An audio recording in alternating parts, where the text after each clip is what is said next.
రఘువంశ రామయ్య సుగుణాల సీతమ్మ వరమాల కైవేచు సమయాన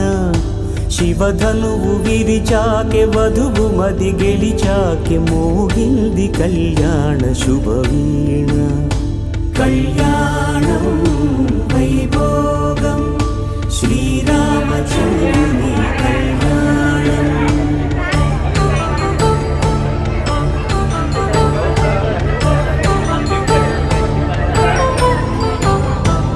అపరంజితరుని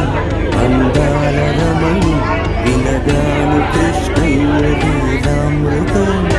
ముదిదాటి కదిలింది తన వెంట నడిచింది గెలిచింది రుక్మిణీ ప్రేమ